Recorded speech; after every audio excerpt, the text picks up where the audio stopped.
sebelum masuk ke video ini, silahkan tekan tombol like. Berikutnya tekan tombol subscribe dan tekan tombol lonceng yang bergetar.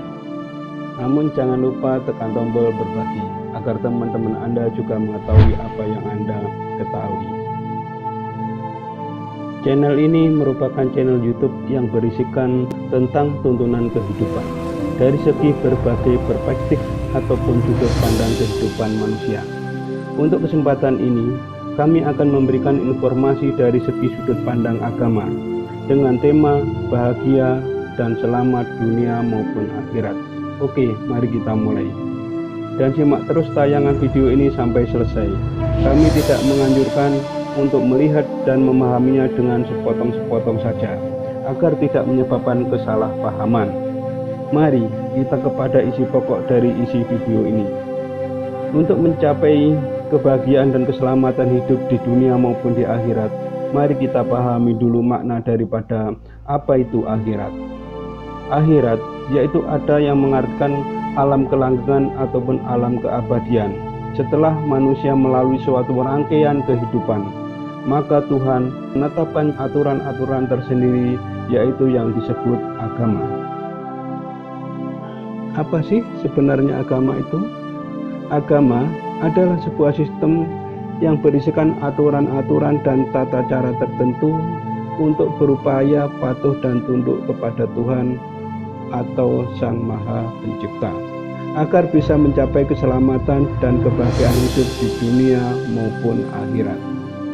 Banyak agama yang memiliki mitologi, simbol, dan sejarah suci, yang maksudnya adalah untuk menjelaskan makna hidup, asal-usul kehidupan, atau asal-usul alam semesta.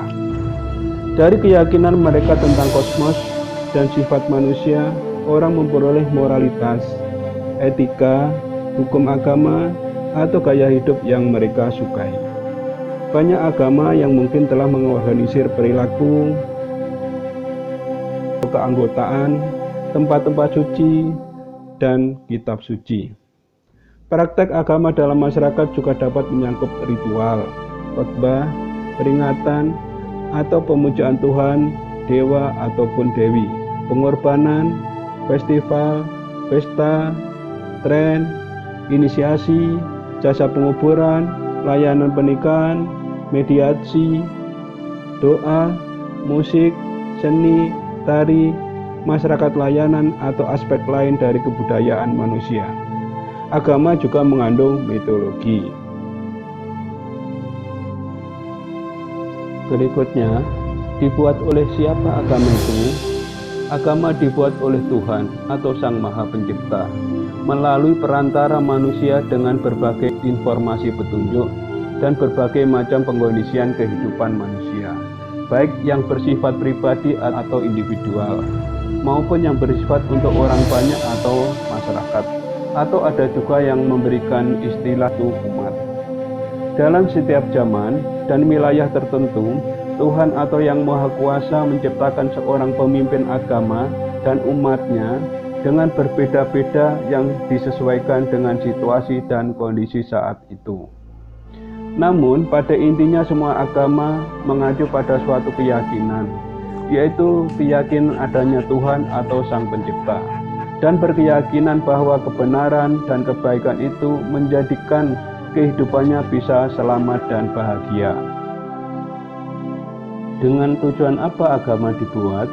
Agama mempunyai tujuan, yaitu untuk menjadikan tatanan kehidupan atau aturan yang mengatur tata keimanan atau kepercayaan dan peribadatan kepada Tuhan Yang Maha Kuasa. Tata kaidah yang berhubungan dengan pergaulan manusia dengan manusia serta dengan lingkungannya, di mana hal tersebut nantinya mampu membimbing manusia menjadi seorang yang berakal dan berusaha mencari kebahagiaan hidup dengan sifat maupun perilaku patuh dan tunduk kepada Tuhan Yang Maha Kuasa, baik itu di dunia maupun di akhirat, sebagai bekal dalam kehidupan di tahap yang selanjutnya, yaitu di alam luas dan waktu yang tak terbatas setelah melewati rangkaian kehidupan. Selain itu, agama juga bertujuan memberikan pengajaran kepada para penganutnya agar dapat mengatur kehidupannya sedemikian rupa. guna memperoleh kebahagiaan untuk dirinya sendiri maupun untuk masyarakat sekitar. Lebih lanjut lagi, agama dapat menjadikan sebuah pembuka jalan untuk bertemu dengan Sang Maha Pencipta, yaitu Tuhan Yang Maha Esa, ketika manusia mati kelak. Karena agama diciptakan oleh Tuhan atau Sang Maha Pencipta dan diberikan oleh Sang Pencipta alam ini pula.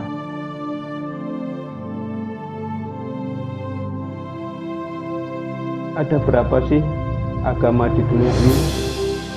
Banyak sekali agama yang muncul di kehidupan dunia ini, yaitu kisaran 4.200 agama. Dengan kompleksnya kehidupan manusia termasuk zaman, keberadaan, dan kondisinya yang berbeda-beda, sehingga memunculkan berbagai agama dan kepercayaan maupun keyakinan. Namun, hanya beberapa agama saja yang diakui oleh pemerintah negara kita untuk sebagai status agama pada perihal identitas diri, misalnya KTP, SIM, password, dan lain-lain. Agama-agama yang diakui di negara kita tersebut meliputi agama Islam, agama Katolik, agama Protestan, agama Buddha, agama Hindu, dan agama Konghucu. Bagaimana para tokoh agama mengembangkannya? Dari berbagai agama yang sering kali diterapkan oleh para pemimpinnya dalam mengembangkan agamanya adalah melalui cara pendekatan secara psikologis atau kejiwaan.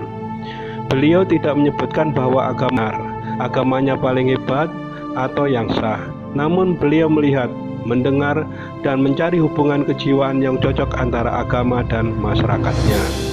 Beliau tidak membahas tentang salah atau benar, baik atau buruk terhadap agamanya atau terhadap agama yang lain. Beliau meyakini bahwa setiap agama itu adalah benar, yang bersumber dari Tuhan Yang Maha Esa. Pada saat yang sama, beliau juga memberikan contoh atau suri tauladan akhlak yang baik dan benar, yaitu perilaku yang baik dan benar serta sopan santun terhadap sesamanya, yang mana tercermin pada tingkah laku dan ucapan yang baik dan benar juga, serta lemah lembut dan selalu mengajak maupun memberikan semangat kepada masyarakatnya untuk berbuat kebaikan dalam semua segi kehidupannya dan mengajak untuk selalu mengingat, mendekat, dan mengakukan kepada Tuhannya dengan cara dan metode yang berbeda-beda yang sesuai dengan zaman, situasi, dan kondisi masyarakatnya. Di samping itu, beliau juga banyak membantu dan mengajarkan terhadap penyelesaian permasalahan-permasalahan di masyarakatnya dan kepada Tuhannya. Agama manakah yang paling baik? Sebenarnya semua agama itu adalah baik dan benar. Agama hanyalah sebuah wadah atau tempat yang berisi sistem, aturan-aturan, dan tata cara untuk bisa mempunyai hubungan yang baik dan benar terhadap Tuhannya maupun terhadap sesama dan lingkungannya. Agama tidak bisa diambil dari penilaian dan sudut pandang manusia secara mutlak.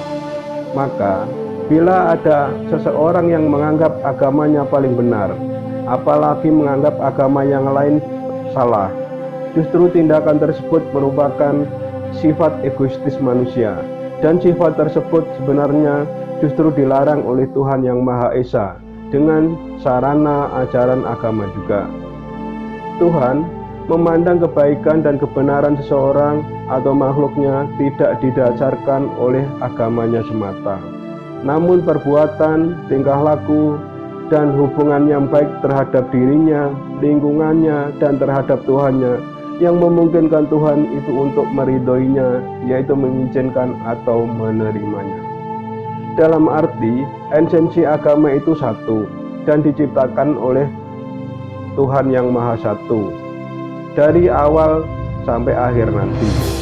Walaupun nama agama itu berbeda-beda di setiap zaman, di setiap kelompok masyarakat, dan di setiap situasi maupun setiap kondisi masyarakat, pada intinya agama itu satu, yaitu untuk mengatur dan mengajak makhluknya untuk bisa kembali dengan selamat kepada Tuhannya. Dalam bahasa Arab bisa diistilahkan Islam. Jadi, Islam dan agama Islam itu berbeda.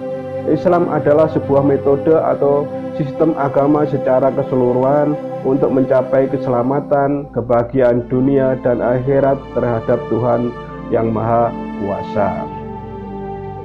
Sedangkan agama Islam merupakan nama daripada bentuk metode atau sistem, yaitu agama tersebut, dan pemeluk agamanya disebut Muslim. Jadi sebenarnya semua agama itu merujuk ke suatu makna dengan memakai nama yang berbeda-beda. Bedaannya antara agama dengan penghayat kepercayaan. Seperti yang sudah saya sebutkan tadi, bahwa agama itu adalah sebuah sistem yang berisikan aturan-aturan dan tata cara tertentu untuk berupaya patuh dan tunduk kepada Tuhan, agar bisa mencapai keselamatan dan kebahagiaan hidup di dunia maupun di akhirat. Jadi sebuah agama itu tumpuan maupun acuan tunduk patuhnya hanya kepada Tuhan yang Esa.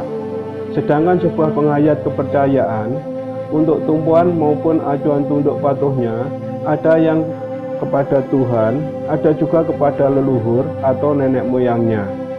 Biasanya sebuah penghayat kepercayaan mempunyai lingkup dan teritorial, yaitu terbatas di suatu wilayah tertentu, seringkali menjadi kelompok minoritas dengan perilaku dan adat istiadat maupun tradisi tersendiri.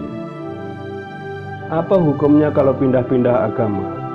Pemeluk agama ada juga yang mengutuk atau menyatakan secara keras bila mana ada di antara pemeluk agamanya keluar atau pindah ke agama lain. Ada yang menyebutkan dengan istilah yaitu murtad, dan menganggapnya orang yang murtad tersebut sudah melakukan kesalahan atau berdosa besar. Padahal semua agama di dunia ini adalah baik dan benar yang telah dianugerahkan oleh Tuhan kepada manusia. Lalu, kenapa orang yang murtad tersebut dianggap bersalah atau berdosa besar? Sebenarnya, pernyataan tersebut merupakan peringatan keras kepada si murtad oleh pemeluk agama yang bersangkutan, bahwa tindakannya tersebut sudah keluar dari sistem, aturan-aturan, tata cara, maupun norma-norma daripada agamanya. Sehingga si murtad tersebut sudah dianggap kehilangan keimanannya dalam lingkup agama tersebut. Namun, si murtad juga ingin mencari jalan atau sarana untuk dia bisa lebih bernilai dalam berkeyakinan kepada Tuhan yang Maha Esa melalui agama lain atau sarana berkeyakinan yang lain. Ada juga manusia yang murtad karena tergoda oleh suatu kondisi, ambisi, dan keinginan diri. Nah, manusia golongan inilah yang sebenarnya termasuk si murtad yang berdosa besar. Dia menjadi murtad karena mabuk terlena dalam gemerlap duniawi, sehingga lupa terhadap Sang Ilahi atau yang Maha Esa.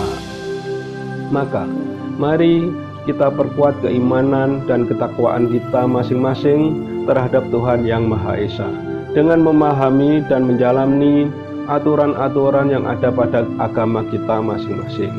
Sehingga semoga saja kita tergolong orang-orang yang bisa bahagia dunia dan akhirat, dan berpulang dengan selamat pada nantinya. Untuk mengetahui sistem, aturan-aturan, tata cara dalam menjalani isi agama tersebut, yaitu dengan cara membaca dan memahami buku panduan atau yang sering kita sebut yaitu kitab suci. Ada beberapa nama kitab suci kita ketahui, misalnya Al-Quran merupakan nama kitab suci orang Muslim, Alkitab untuk pemeluk agama Katolik maupun Protestan, Weda merupakan nama kitab suci untuk pemeluk agama Hindu, Tripitaka merupakan nama kitab suci untuk pemeluk agama Buddha, Konghucu merupakan nama untuk kitab suci pemeluk agama Konghucu pula. Nah, dan masih banyak lagi nama-nama kitab suci yang lain yang sengaja tidak kami sebutkan di sini. Semoga dengan video ini kita bisa melaksanakan dan meningkatkan ketakwaan dan kebaikan kita sesuai dengan pedoman agama kita masing-masing. Semoga kita selalu dalam lindungan yang Maha Kuasa. Salam dari kami, Yanto Sinau Bareng. Salam Bhinneka Tunggal Ika. Wassalamualaikum warahmatullahi wabarakatuh.